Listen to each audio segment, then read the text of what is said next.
Eh ben, ça prouve que maintenant il n'y a plus de petites équipes comme on le dit maintenant. Donc bon, après, favori, pas favori, l'essentiel c'est de jouer bien sur le terrain. Bon, malheureusement ils n'ont pas, enfin Côte d'Ivoire, Algérie, tout ça, ils n'ont pas joué le jeu malheureusement pour eux. Donc bah, finalement ils sont partis et voilà, c'est ça. C'est les équipes qui ont envie, donc qui ont envie de gagner la coupe, qui ont envie de rendre fiers leur peuple qui sont aujourd'hui là, qui jouent les quarts de finale à part de ça. Ce que je vois là avec le Mali, je pense que c'est au niveau, surtout au niveau du coaching. Parce qu'on on a vu qu'on n'a pas joué avec des attaquants malheureusement. Donc, bon.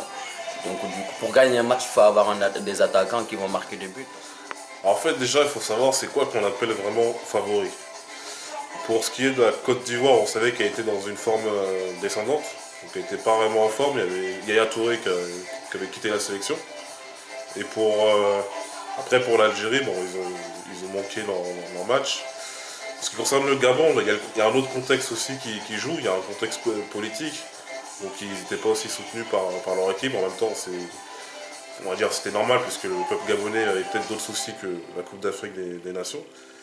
Et par rapport au Mali, vu les erreurs de coaching et peut-être aussi un problème mental surtout, parce que le Mali a des bons joueurs, mais voilà, ils n'ont pas brillé en attaque.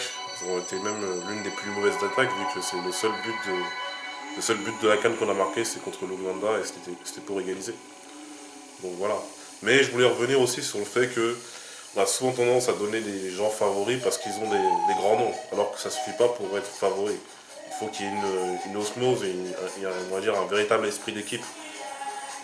La RDC justement et l'Égypte l'ont prouvé en se qualifiant pour les Bah écoute, ça montre tout simplement que voilà, au-delà de ce qu'une équipe peut représenter, la CAN c'est une compétition particulière.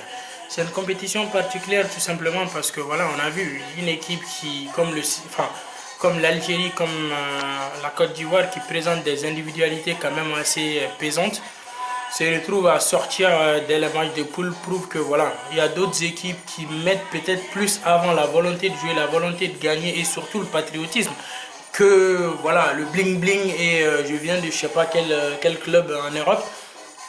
Et comme pour dire aussi que voilà, les fédérations aujourd'hui doivent se poser des questions parce que souvent avec des qualités que certaines équipes ont et qui sortent face à des équipes bon que je vais pas quand même sous-estimer l'effort que voilà, les adversaires ont fourni, hein, il faut leur reconnaître cette mérite-là. Mais voilà, je suis désolé, l'élimination de ces grandes équipes-là m'amène moi personnellement à me poser des questions. L'organisation hein, dans les fédérations et l'envie des joueurs aussi de vouloir jouer parce que cette compétition-là, d'une part qu'on le veut ou non, pénalise le club. Et si on sait qu'on vient pour juste voilà, s'amuser, autant rester dans son club là où on est payé et voilà, jouer tranquillement et laisser la place aux jeunes qui veulent jouer et qui ont l'amour du maillot. Que ce soit le Mali, que ce soit l'Algérie ou la Côte d'Ivoire, c'est vraiment la chose qui me vient aujourd'hui. C'est la chose que j'ai envie de dire quoi, parce que je pense que l'envie a manqué pour énormément d'équipes. Il n'y avait vraiment pas l'envie de jouer. Et le dernier match de la Côte d'Ivoire, cette équipe jouait comme si voilà, c'était un match amical. Le fair play c'est bien, mais pas quand il y a des enjeux.